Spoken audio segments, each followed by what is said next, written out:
Sa isang paaralan ay may 5 lalaki ang nais manilip sa paliguan ng mga babae habang naliligo ang mga ito. Ang 5 mga pangit na ito ay ang maswerteng lalaki na tanging nakapasok sa paaralan na ito kung saan libong mga babae ang nag-aaral at tanging silang 5 lang ang lalaki. Ang problema ay masyadong mailap ang mga ito kaya wala silang nakakausap na babae sa mga ito kahit isa. Kahit na ilang beses pa itong sinubukan ni Kiyoshi ay di pa rin ito pinalad dahil na din siguro sa pagmumukha ng kanyang mga kasama. Sa classroom kung saan si Kiyoshi lang ang lalaki ay hindi nito sinasadyang nahulog ang kanyang eraser sa harapan ng isa sa pinakamagandang babae sa kanilang paaralan. Lubos ang hiya ni Kiyoshi dahil lamang sa tatak ng kanyang eraser ay isang sumo wrestling sa ganoon daw niyang edad. Ayon sa 4 nitong kaibigan ay malabo daw na makausap ni Kiyoshi ang isa sa mga babae sa kanilang eskwelahan. Pero hindi nila alam na masaya na pala itong nakikipagkwentuhan kay Chiyo Kurihara tungkol sa sumo wrestling. Mahilig pala ito sa sumo wrestling dahil parehas pa sila ng ginagamit at sinabi na lang ni Kiyoshi na paborito niya din ang mga ito kahit hindi naman talaga. Kinagabihan ay napagpasyahan ng kanilang grupo ang isang delikadong mission na kanilang gagawin at ito nga ay ang paninilip sa mga babae. Ayon kay Shingo ay siguradong mabubusog ang kanilang mga mata sa gagawin nila habang ang isa sa kanila ay lumala ang sakit sa baga dahil sa sobrang pagka-excited at tanging papaya lang daw ng babae ang gamot sa kanyang sakit. Naghanda na nga ang grupo sa kanilang gagawing paninilip at nangakong di nila ilalaglag ang bawat isa. Ayon kay Gakuto ay ang class 1 ang may pinakamaraming cute na babaeng estudyante kung saan nag-aaral si Kiyoshi. Medyo nabahala si Kiyoshi dahil paniguradong maging ang gusto nitong babae ay walang ligtas sa mga mata ng kanyang mga kaibigan. Wala na itong maisip na paraan dahil halos magsitulo na ang laway ng mga ito habang iniisip ang masasarap na papaya ng mga babae. Nang makarating na sa lugar ay agad na ipinaliwanag ni Gakuto ang isang teknik na mas malupit pa sa ginagawang paninilip ng lalaking ito.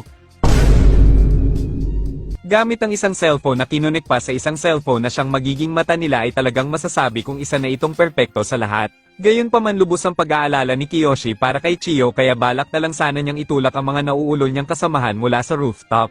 Pero nagbago ang kanyang plano nang makita niya si Chiyo na wala sa paliguan kaya masaya na din itong nakisali sa kanila at siya pa ang namuno sa grupo. Sa kasamaang palad ay hindi sinasadyang mahulog ang cellphone na kanilang ginagamit nang malaman ni Kiyoshi na cellphone pala niya ang ginamit ni Gakuto. Wala na silang choice kung di kunin mula sa itaas papuntang bintana kaya bumaba si Kiyoshi para kunin ang kanyang cellphone. Subalit isang problema na naman ang kanilang haharapin nang naroon bigla si Chiyo kaya lubos ang takot ni Kiyoshi dahil tiyak na tapos na ang lahat pag nalaman ni Chiyo na isa siyang bastos na tao. Iiwanan na sana siya ng kasamahan niya nang biglang tinawag siya ni Chiyo bilang si Mayumi na kanyang kaibigan. Umayon pa din sa kanila ang langit sapagkat malabo pala ang mata nito kaya napagkamalan siya nitong babae. Galit na galit ang mga pangit dahil si Kiyoshi ay makikita niya ang papaya ng mga ito sa personal habang silang 4 ay parang nanonood lang daw online. Napagpasyahan ng 4 na pangit na puntahan si Kiyoshi upang samahan ito dahil ang kanilang usapan ay ang para sa isa ay para sa lahat kaya kanila daw itong pupuntahan. Habang nakikiligo naman si Kiyoshi ay sakto namang naroon ang totoong Mayumi at dahil doon ay lubos na naman ang kanyang takot dahil iyon na daw talaga ang pinakahuli niyang kwento sa buhay. Sa kabilang banda habang nakahubad at naghahanda ang 4 na kupal sa kanilang paglusob ay bigla silang inatake ng dagsa-dagsang mga uwak at nagpakita sa kanila ang 2 babae. Umabot na din ang balita sa buong eskwelahan kaya muli na namang nakaligtas ang ating bida sa pagtatanong ni Chiyo sa kanya sa pagkakataong ito. Nagtipon-tipon ang lahat sa harap ng 4 na lalaki na nakatali sa kanilang harapan sa pangunguna ng 2 council na sina Hana Midorikawa at Shiraka Miko. Pinahirapan nila ang pototoy ni Gakuto dahil ayaw nitong aminin kung nasaan ang isa pa nilang kasama sa paninilip. Bilang tunay na kaibigan ay hindi siya nilaglag ni Gakuto kaya naman ang 4 ay tuluyan ng pinarusahan ng mga babae sa hindi nila pag-amin. Sa kasamaang palad ay tuluyan na din namang nahuli si Kiyoshi ng mismong president ng paaralan at ito ay si Mari Kurihara na blood-related sa gusto niyang babae na si Chiyo. Ang 4 na mga kupal ay tuluyan ng nahuli sa pamumuno ng mga council ng paaralan sa ginawa nilang paninilip pero ang masakit ay nasaksihan ni Chiyo ang buong pangyayari. Kinabukasan ay sinabi sa kanila ng student council na ang 4 nating mga manyakol ay makukulong ng 1 buwan at ito ay sa Mount Prison sa kanilang pangangalaga. Kung tatangkain naman tumakas ng 4 ay mas lalala ang kanilang kaso dahil ang bawat pagtatangka ay buwan ang madadagdag sa pagtatangka na yon. Gayunpaman ang kanilang ginawa kanila ding pagbabayaran sa pagtatrabaho at ang kanila namang pag-aaral ay di naputol ngunit nasa loob pa din naman sila ng kulungan. Balak pa sana nitong magreklamo ni Gakuto pero sakit lang sa katawan ang natanggap niya kaya wala na silang nagawa kung di sundin ang ipinapagawa sa kanila ng Vice President at tanggapin ang matinding pagpapahirap na ginagawa sa kanila nito. Kahit na ang kaibigan nilang may sakit sa baga ay hindi din naman nakaligtas ang sinubukan nitong ipagtanggol ang kanilang kaibigan at ang kanilang karapatang pangtao. Nahinto lang ang pananakit ng babae nang nagsalita na din si Kiyoshi sa panggugulpi sa kanila. Habang kumakain naman sila ay nagkaroon ng pagtatalo sa kanilang grupo dahil sa ginawang pagpigil ni Kiyoshi kanina. Gusto pala ng 4 na kupal na ito na pinapahirapan sila ng babae dahil sa kanilang kagustuhan na balang araw ay mahahawakan nila ang parteng katawan ng Vice President. Galit na galit sila kay Kiyoshi dahil sinira daw nito ang kanilang diskarte na minsan lang daw nila gagawin. Habang sinasaktan si Kiyoshi ay bigla namang nakisali si Gakuto at sinabing siya na lang ang saktan nito maging ang kasamahan nito ay nakisali upang sila ang saktan ni Vice President. Sinamantala naman iyon ni Mari at kanyang inutusan si Hana na isama nito ang 4 na pangit sa paghahanap ng halaman sa paligid. Tuwang-tuwa ang mga ito dahil mabait daw na babae itong si Hana kung ikukumpara kay Shireki Miko na lagi silang pinahihirapan. Subalit mas malala pala ang babaeng ito nang isa-isa niyang paggugulpihin ng bawat isa sa kanila dahil nahuli sila nitong naninilip sa mga babae kasama na doon ang hindi nila pagtatrabaho ng maayos. Ang kanila lamang pagpipilian ay ang magtrabaho na lang o magulpi ni Hana ng minuminuto bawat oras kaya pinili na lang ng 5 ang magtrabaho. Habang sinusubukang ibalik ni Kiyoshi ang maliit na ibon sa pugad na ito ay sakto namang nakita niya si Chiyo sa bintana. Natatakot itong humingi ng tawad sa babae pero tila ang babaeng ito ay kinulang ata sa utak sapagkat hindi daw siya naniniwala na kasama si Kiyoshi sa nanilip sa kanila kahit na nakita na naman niya ito. Samantala nakaisip naman ng plano ang 4 na pangit gamit ang halaman na ipinapahanap sa kanila ni Hana. Ang meaning daw ng halaman na iyon ay silang 4 kung saan dapat daw ay maging mabait ito sa kapwa niya tao. Subalit hindi natuloy ang gustong sabihin ni Gakuto nang muli na naman siyang bugbugin ni Hana dahil ginagamit pa nito ang halaman sa kanyang kalokohan. Pagkaalis ni Chiyo ay sakto namang naroon si Hana upang umihi ngunit wala itong alam na naroon si Kiyoshi na nagmukhang butiki sa taas ng puno at isang pagkakamali lang talaga ay tiyak na katapusan na niya. Sa kasamaang palad na wala ng kontrol si Kiyoshi nang dumating ang nanay ng ibon na naging dahilan kaya nahulog si Kiyoshi sa harap mismo ni Hana na umiihi sa mga oras na ito. Nabulabog ang lahat sa pag-iyak na yun ni Hana kaya naman agad silang pinabalik sa kanilang kulungan. Sa kabila noon ay supportado pa din siya ng mga kupal nitong kaibigan sapagkat nag-i-improve na daw si Kiyoshi kaya naman naging bayani pa ito sa kanilang grupo bilang dakilang manyakol. Nabalitaan ng chairman ng sobrang pagpapahirap sa grupo ng mga pangit kaya naman inihayag nito sa babaeng president na bigyan daw sila dapat ng bakasyon sa kanilang pagtatrabaho. Sinabi ni Marie sa kanila ang tungkol sa free time nila tuwing Sabado at Linggo kaya naman masayang-masaya ang mga ito. Samantala dinala naman ni Marie ang Student Council Guidebook sa chairman at kanyang nakita na bukas ang computer nito na may bold video. Kaya pala naawa ito sa ating bida dahil isa din pala siyang manyakol mga idol. Nagulat na lamang ang grupo ni Kiyoshi nang sinabihan sila ni Mari na wala na ang pahinga nilang Sabado at Linggo kaya naman babalik sila sa dating gawain. Dahil doon hindi na matutuloy ang planong makipag-date ni Kiyoshi kay Chiyo pagkatapos niya marinig ang pagbabago. Nang dahil sa chairman nilang mahilig din ay nauwi ang lahat sa simula. Kinabukasan ay ginaisang sila ng Vice President upang gawin ang kanilang mga trabaho. Pagkatapos nila kumain ay naglinis naman sila ng banyo at sumunod ay ang pag-aaral nila ng kunwari bago ulit magtrabaho. Ibinato sa kanya ni Chiyo ang papel at sinabihan niya si Kiyoshi ang tungkol sa sumo tournament at kanyang sinabi sa kanya pumunta ito sa Saturday. Pagkatapos nito ay ibinigay naman sa kanya ni Gakuto ang papel na binigay ni Chiyo kay Kiyoshi at nalaman nito ang plano niyang pagtakas. Habang hinuhukay ni Kiyoshi ang lupa ay naroon naman si Hana para kausapin ito dahil pinagkalat daw niya ang kulay ng talaba nito sa buong eskwelahan. Tinanggi naman ito ni Kiyoshi dahil wala naman yon dahil hindi naman totoo ang mga sinasabi nito subalit di pa rin ito naniniwala sa kanya. Kung totoo daw ang sinasabi niya ay umihi din ito sa kanyang harapan bilang patunay na nagsasabi siya ng totoo. Nang ilalabas na sana si Pedro ay biglaan namang sumingit si Gakuto kaya hindi ito natuloy. Dahil nalaman ni Gakuto ang pinaplanong pagtakas ni Kiyoshi ay wala na siyang magagawa kung hindi saksakin sana ito. Pero nagulat ito nang sabihin ni Gakuto na tutulungan niya itong makatakas para makapunta ito sa sumo tournament dahil alam niya na mahalaga ito kay Kiyoshi. Gumawa na nga ng plano si Gakuto sa gagawing pagtakas ni Kiyoshi basta wag daw nito kakalimutan ng laruan na robot na kanyang pasalubong. Kinabukasan sa kanilang trabaho ay bigla na lang itong sinugod ni Gakuto kaya nagawa sila ng gulo. Naroon na naman si Hana para awatin ang dalawa kaya muli na namang naupakan si Gakuto na nagdulot ng pagkasira sa kubo. Matinding sakit sa katawan na naman ang kanilang nakuha sa Vice President gamit ang napakalaking pamalo nito habang ang tatlo nilang kasama ay walang magawa kung hindi mainggit. Pero sa kabila ng lahat ito pala ay kasama sa kanilang plano para mapalapit sila sa ginagawa nilang butas. Ang problema ay pinapanood sila ni Hana habang inaayos nila ang kanilang nasira kaya kinakailangan ng dalawa na mag-ingat. Napansin ni Gakuto na pilit pinipigilan ni Kiyoshi na maihi ito kaya sinamantala niya ang pagkakataong ito at ipinaalam ito sa babae. Ayaw niya sanang umihi pero agad itong pinayagan ni Hana para lamang masilayan ang kanyang tubo kaya kanya itong sinamahan papuntang banyo. Kahit ilang beses subukan ni Kiyoshi na ilayo ang kanyang pototoy kay Hana subalit ang biyaya na ang kusang lumalapit sa kanya mga idol. Bigla na lang napatakbo si Vice President nang narinig niya ang sigaw ni Hana. Nang dahil sa pagnanais niyang makita si Pedro ay nakaligo tuloy ito nang wala sa oras at naging dahilan upang matroma na ito kay Kiyoshi. Habang nagpapatrol si Mari ay kanyang nakita ang chairman na naglalakad at nahulog dito ang isang libro na may litrato ng mga hentai at dahil dito ay mas pahihirapan pa daw niya ang 4 na kupal dahil nagmana ang mga ito sa mismong chairman.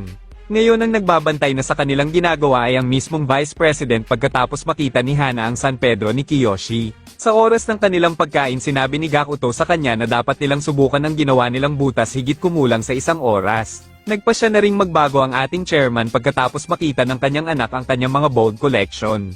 Sa paglabas ni Kiyoshi sa ginawa niyang butas ay bigla naman niyang nakita si chairman na nililibing sa lupa ang kanyang mga collection habang nanghihinayang pa ito. Napansin ng babae ang pagkawala ni Kiyoshi kaya kanya itong hinahanap kay Gakuto kaya kinakailangan na niyang bumalik kung hindi ay matatapos na ang kanilang paghihirap. Subalit nagkaroon ng problema sa muli niyang pagbalik nang bigla itong nahirapan nang hindi siya magkasya sa butas. Sa ilang sandaling nalalapit na ang kanyang katapusan. Bigla na lang nahulog ang Vice President kaya nagkaroon ng oras si Kiyoshi na makabalik at syempre si Gakuto na naman ang nabatukan. Magpasalamat tayo sa mga tropa natin na andyan lagi tuwing tayo ay may problema. Napansin nila Gakuto na parang may nalalaman si Shingo sa kanilang mga plano. Nagkataon namang dumaan si Shingo subalit ang kanyang narinig ay ang patungkol sa puwet kaya lubos ang kanyang hinala na may bakla kina Gakuto at Kiyoshi at maaring may nangyari na daw sa kanilang dalawa. Habang naliligo ang dalawa ay nahulog ang sabon na gamit ni Gakuto subalit nagkataon namang pumasok si Shingo kaya mas lalong tumibay ang kanyang paghihinala sa kanilang dalawa. Siguradong nagkamali lang daw siya ng tingin kaya nang muli niyang tingnan ang dalawa ay kakaibang posisyon naman ang kanyang makikita. Ito ay matapos namang madulas ni Gakuto kaya mali kayo nang iniisip tungkol sa kanya guys.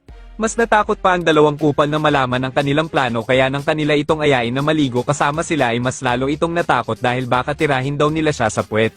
Muling nagpatuloy ang dalawa sa kanilang ginagawang plano. Nakahanap ng paraan si Kiyoshi kung saan hindi siya makikita kung dadaan ito sa kanal papunta sa labasan na kanilang ginawa. Habang sinusubukan niya ito bigla naman niyang maririnig ang usapan ng 3 kupal patungkol sa kabaklaan nilang dalawa. Ayon sa kwento ni Shingo ay kanyang nasaksihan kung paano paluin ni Kiyoshi si Gakuto gamit ang kanyang tubo. Hindi daw niya akalain na magagawa nila yon pero totoo ang kanyang sinasabi dahil nakita din daw niya kung paano ginawang barbecue ni Kiyoshi ang puwet ni Gakuto. Bigla namang dumating si Vice President ang pinabalik ang mga pangit sa kanilang ginawang trabaho. Nagkataon talaga na nasa magandang pwesto ang kupal kaya malaya niyang nakikita ang maumbok na tela ng babae. Pagkatapos nito ay tinanong naman siya ng Vice President kung bakit wala ito kanina sa kanyang trabaho. Depensa ni Gakuto na sumakit ang tiyan ni Kiyoshi kaya ito tumagal sa banyo. Subalit tinanggi naman ito ni Shingo dahil ang totoo ay nagpa-barbecue ito sa puwet at makikita pa daw ang patunay dahil may dugo-dugo pa ito. Pero ang totoo ay nakuha niya ito nang nahulog sa butas ang sandals ng babae na sumakto sa kanyang puwiten. Pinayagan sila ng babae na makagamit ng computer kasama ang mga babae sa unang pagkakataon subalit dahil sa kanilang atraso ay kinamumuhian sila ng mga ito. Tanging si Kiyoshi lang maswerte dahil mayroon itong Chiyo. Nais mag-download ni Gakuto ng T-sound effect bilang backup plan sa kanilang gagawin pero nabigo ito nang walang lumabas na resulta. Wala nang ibang paraan kung hindi sila na mismo ang gagawa ng tae sound effect kahit na maraming babae sa paligid. Tiyak na wala ng babae ang papatol kay Gakuto pero handa niya itong gawin para kay Kiyoshi bilang kanyang kaibigan. Nag-super saya na nga si Gakuto sa harap ng maraming babae hanggang maperpekto ang tunay na tunog nito. Punong-puno ng tae ang prison short ni Gakuto kaya naman napilitan itong magpalit ng kasuotan sa kanilang trabaho. Subalit nagpasya na naman ng chairman na ibaon muli ang mga koleksyon niya ito ay matapos niyang kunin sa lupa at ngayon ay paninindigan na niya ito kaya gumamit pa ito ng semento bilang patunay na magbabago na siya. Nangako naman si Kiyoshi kay Gakuto bibilihin niya ang gustong robot nito at sinabing hindi mapupunta sa wala ang kanilang pinaghirapan. Nang biglang tinakpan pala ng chairman ang ginawa nilang butas ng ilang araw kaya naman nauwi lang ang lahat sa wala. Ang dalawa ay nagkaroon ng pagtatalo kung sino ba sa kanilang dalawa ang may kasalanan. Ayon kay Gakuto ay ginawa niyang tanga ang kanyang sarili at sinakripisyo pa daw niya ang pantalon niyang napuno ng tae tapos mauuwi lang sa ganito. Sinigaw niya ito ng malakas sa harap ng kasama nilang kumakain kaya maging sila ay nagulat. Supportado naman sila ng 3 kupal dahil inaakala ng mga ito na may problema ang dalawa sa ginagawa nilang pagmamahalan. Hindi naman magawang sabihin ni Kiyoshi ang kanilang plano dahil paniguradong makikisali ang mga ito. Dinamdam ng husto ni Gakuto ang nangyari sa nasira nilang binabalak kasama na ang robot na gusto nito makuha. Sinabi sa kanya ni Kiyoshi ang sunod niyang plano kung saan magpapanggap itong babae upang makalabas pero kailangan niyang makakuha ng uniform ng babae sa kanyang plano. Subalit kailangan pa din niya ang tulong ni Gakuto sa kanyang gagawin. Kinabukasan ay sinadya ni Gakuto na gumawa ng gulo kay Vice President katulad ng isang pasaway na manyakol kahit na magulpi pa ito. Sunod naman itong pinagtripa ng mismong President at kanyang tinanggal ang scare nito sa harapan ng Vice President. Habang kumakain ng 4 na pangit at inaantay si Gakuto. Bigla naman rin itong dumating ngunit wala na itong buhok dahil isa na itong kalbo. Ang inakala nating lahat na isang vibrator ang kinuha ng babaeng ito ay nagkakamali kayo. Ginawa pala lahat ito ni Gakuto para sa gagawing plano ni Kiyoshi kaya nagpakalbo ito. Muli na naman itong nagsakripisyo para sa kanyang kaibigan kahit na ang kapalit ay ang kanyang kahihiyan. Dumating na ang araw kung saan ang kinakailangan naman nilang gawin ay makakuha ng damit pang babae. Ininsulto ni Gakuto ang lalaking ito dahil walang pagkakataon si Kiyoshi na makapasok sa loob kaya kanya itong sinabihan ng basta panot ay masamang tao. Matagumpay na nakapasok si Kiyoshi sa loob ng truck kaya matagumpay itong nakakuha ng damit na kailangan nila at matagumpay din na nakabalik sa loob ng eskwelahan. Ayon sa kanya ay sobrang tapang ni Gakuto para insultuhin ang lalaki kanina kaya nagpapasalamat ito sa kanya. Kahit na ang totoo ay nahihina ito sa kanyang salawal sa sobrang takot at kung hindi dahil kay Shingo na walang alam sa nangyayari ay napahamak na sana sila. Kinausap naman ng President ang Vice President at pinag-utos niya na mas higpitan pa niya ang pagbabantay sa kanila kung ayaw niyang pati siya ay maparusahan. Sa wakas dumating na ang araw kung saan free time ng mga babae na lubos namang kinatuwa ng mga manyakol nating bida. Sa kabilang banda ay balak na din isagawa ng dalawa ang kanilang balak at pagkakataon na lang ang hinihintay nila. Pumasok si Kiyoshi sa banyo at iniwan nito ang speaker sa loob katulad ng nasa plano at sunod naman ay dumaan ito sa bintana papunta sa likod. Ang problema habang nagbibihis siya ay sakto naman itong nalaman ng babae kaya papunta ito sa kanya. Nang makalapit na ito sa kanya buti na lang kahit papaano ay nagmukha itong babae sa paningin ng President na inakalang isa siyang babae. Matagumpay na nakalabas si Kiyoshi sa kabila ng kanilang pinagdaanan. Samantala nagsimula ang babae na tanungin si Gakuto tungkol kay Kiyoshi dahil nawawala ito pero napunta ang lahat nang nakita nitong bukas ang kanyang zipper kaya napagbintangan pa itong manyakol nang wala sa oras. Nagkita na nga ang dalawa sa kanilang tagpuwa at magkasama silang nanood ng sumo wrestling. Ang totoo wala talaga itong pake sa sumo wrestling dahil si Chiyo lang daw ang dahilan kung bakit ito tumakas sa loob. Muli ay tinanong naman si Gakuto kung nasaan si Kiyoshi kaya sinabi nitong nasa banyo ito at kanya na lang itong sasabihan pagkatapos. Nagpasya na lang ang Vice President na siya na mismo ang tatawag kay Kiyoshi sa loob ng banyo. Katulad ng plano na gamit ni Gakuto ang kanyang sakripisyo subalit nabatukan na naman siya nito dahil sobrang dami namang tae ang inilabas ni Kiyoshi. Sa kalagitnaan ng date nila Kiyoshi ay nakatanggap ito ng tawag ng kalikasan kaya umalis muna ito para magbanyo. Sa kanyang pagbalik ay bigla na lang nagalit si Chiyo sa kanya at tinawag siya nitong basura tapos nakakadiri pa. Ito ay matapos niyang makita ang pangbabaeng damit na nasa loob ng kanyang bag at agad na itong umalis at iniwan siya. Umaasa si Gakuto na mabibili ni Kiyoshi ang robot na ipinangako niya habang si Kiyoshi naman ay tuluyan ng pinaghinaan ng loob sa pagtawag sa kanya ni Chiyo ng basura mga idol. Samantalang kasama naman ng Vice President ang dalawang pangit habang pilit nitong pinapalabas si Kiyoshi sa banyo dahil ilang oras na itong hindi nagpapakita sa kanya. Sa susunod na linggo na pala ang oras ng paglaya nila sa kulungan kaya kung hindi makakabalik si Kiyoshi ay lalo pa silang tatagal doon.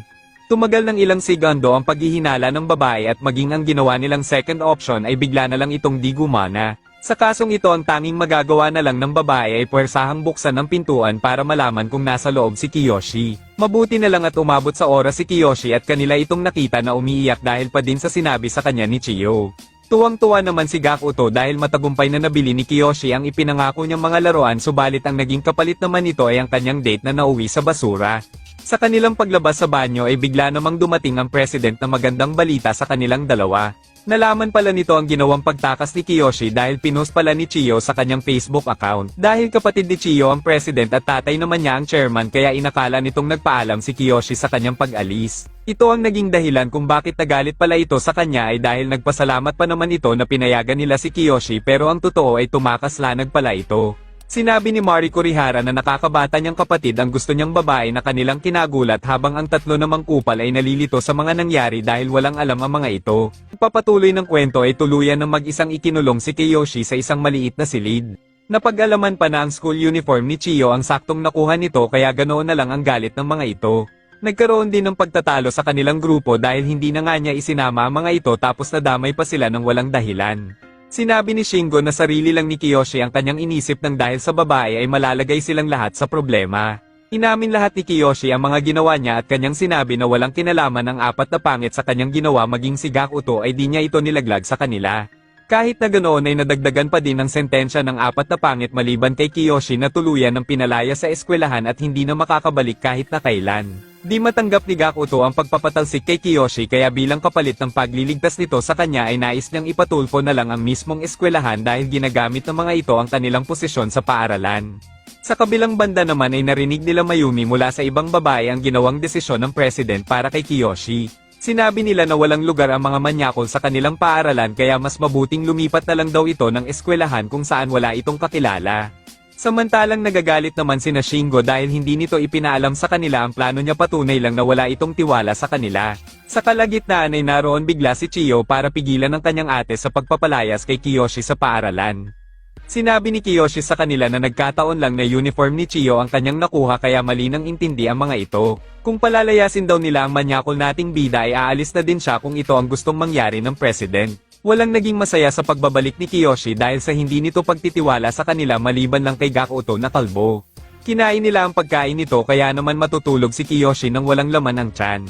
Nagpatuloy ang tatlo sa pagpapahirap kay Kiyoshi at kahit na ayaw ni Gakuto na iwanan ito ay wala itong nagawa kung di sumama sa kanila dahil hindi nila alam na kasama siya ni Kiyoshi sa ginawa niyang pagkatakas. Ang tanging nagpapalakas na lang sa kanya ang papaya ni Chiyo nang ito ay lumapat sa kanyang muka. Gumawa ng plano ang president kung saan balak na lang nitong patalsikin ang 5 pangit sa paaralan at tinatawag nila itong Operation DTO. Samantalang muli nang nakabalik si Hana kaya kabadong 20 si Kiyoshi dahil may kasalanan pa ito sa kanya. Kinausap siya nito dahil inakala niya na mabahong babae na siya dahil iniiwasan siya ni Kiyoshi pero agad din naman na itong umalis dahil wala yung katotohanan. Nag-uusap ang mga student council kung anong paraan ang kanilang gagawin para mapatalsik sa eskwelahan sina Kiyoshi. Papalisin nila ang mga pangit sa sarili nilang mga kamay kaya kanilang hahanapan ng mga ito ng dahilan na magpapalaya sa mga ito. Ginamit ng Vice President si Shingo para sa kanilang plano at sinabi nitong ibibigay niya ang lahat ng gusto nito basta sasabihin ni Shingo ang lahat ng mga plano ng apat niyang kaibigan. Naging madalas na din ang pagkakaroon ng gulo sa kanilang grupo pagkatapos ng ginawa ni Kiyoshi at wala ding alam ang mga ito na nire-report ni Shingo sa council ang kanilang mga ginagawa kapalit ng mga pagkain. Nalaman nila ang tungkol sa pag-aalaga ni Joey ng mga langgam at ito ang naisip nilang paraan para sa una nilang plano. Sinadya ni Shingo na ilayo ito sa kanyang mga alaga at pagkatapos ay ipinakain nila ang mga ito sa maraming uwak at dahil doon ay tuluyan ng nagwala ang may sakit sa baga. Sinadya din niya na pigilan ito para makagawa si Joey ng isang kasalanan sa kanila para may magamit sila laban sa apat nating mga pangit. Dahil dito ay hindi na napigilan ni Joey ang kanyang galit kaya sinubukan niyang saksakin ang president subalit napigilan ito ni Kiyoshi dahil kung nagkataon ay paniguradong tapos na sila. Tuluyan ng nabahira ng dugo ni Kiyoshi ang kanyang mga kamay dahil sa saksak na natamo nito. Sa kasamaang palad ay sa puwet ito nasaksak kaya naging totoo ang mga balita na nagpapa-barbecue ito sa likod mga idol.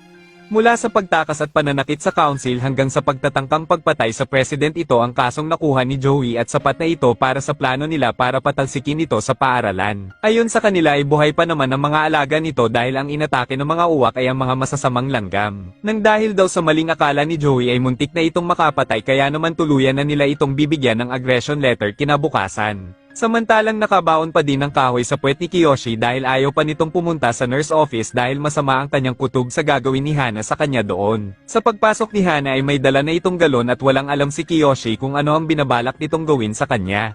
Balak na naman pala nitong masilayan ng tarugo ni Kiyoshi dahil di pa din ito makaget over sa ginawa sa kanya nitong nakaraan kaya ito na ang pagkakataon niya. Ipaparanas naman sa kanya nito ang mapaliguan ng ihi katulad ng ginawa sa kanya ni Kiyoshi subalit bigla namang dumating sa silid si Chiyo kaya sa pagkakataong ito ay walang magtatagumpay sa kanilang dalawa pag nahuli sila. Magkausap naman ang mag-ama sa ginawa ni Joey at mukhang nakapanig ang chairman sa mga kupal pero hindi na nito mababago ang parusang ibinigay ng president sa kanya. Mabilis na nagtago ang dalawa sa ilalim ng kama ng hubot-hubad na talaga namang nakakasana all. Naramdaman na lang ni Hana ang pototoy nito na kasing tigas ng bakal dahil na din siguro sa masyado itong malapit sa kanyang talaba. Naghihinala naman si Kurihara sa chairman dahil tila parang may itinatago ito na ayaw ipakita sa kanya simula kanina. Bigla nitong nakita ang paborito ni Chairman na kanyang kinagulat dahil inakala niyang nagbago na ang kanyang ama. Talagang nag-order pa talaga ito ng masarap na bagay sa Lazada mga idol. Dahil doon ay nawalan na talaga ng tiwala sa kanya ang president kaya mas lalo itong nagnais na palayasin ng mga manyakol sa paaralan kahit na madamay itong si Chairman. Ganun ba talaga kahirap magbago mga idol samantalang nakalaya na si Joey at muling nakabalik sa kanilang kulungan kaya balik trabaho na ito kasama sila.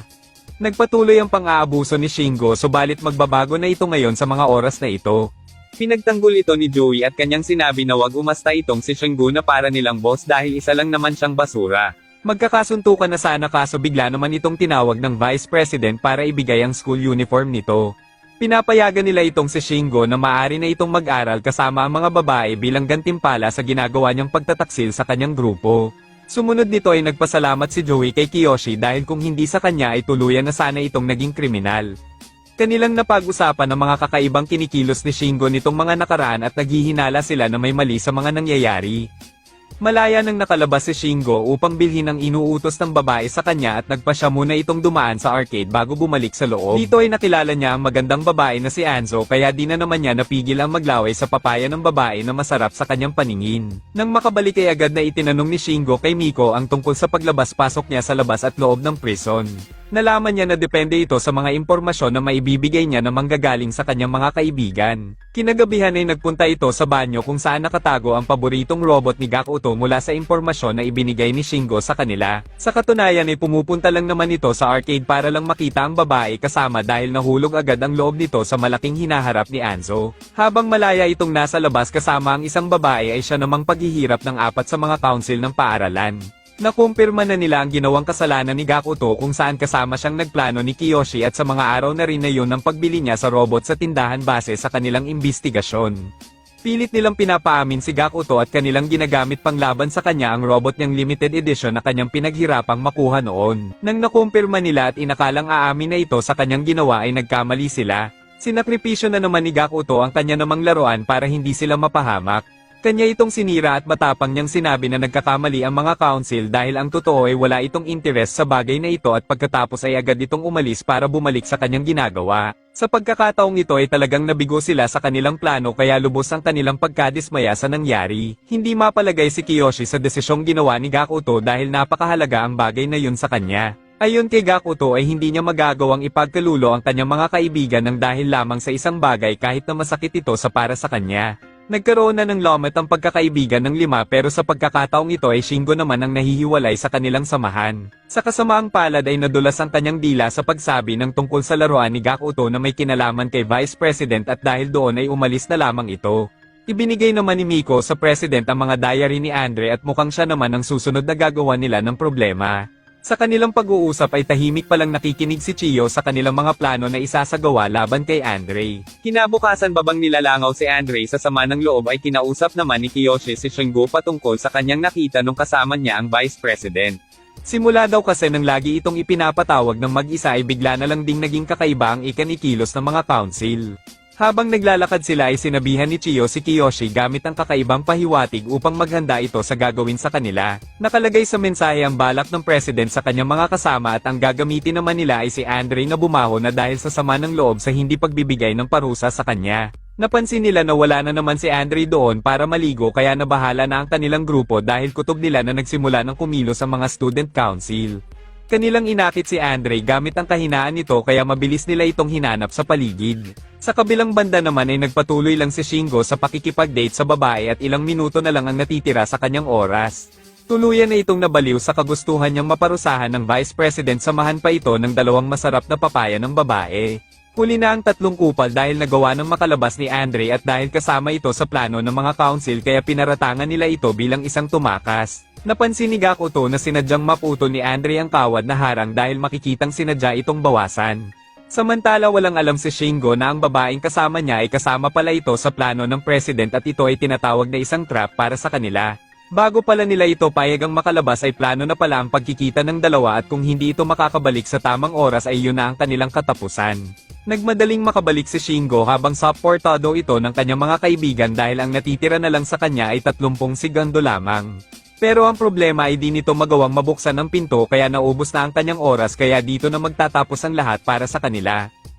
Imbis kasi na pag ganun ang bukas ay ginano niya kaya nagmukha pa itong tanga sa harap ng kanyang mga kaibigan.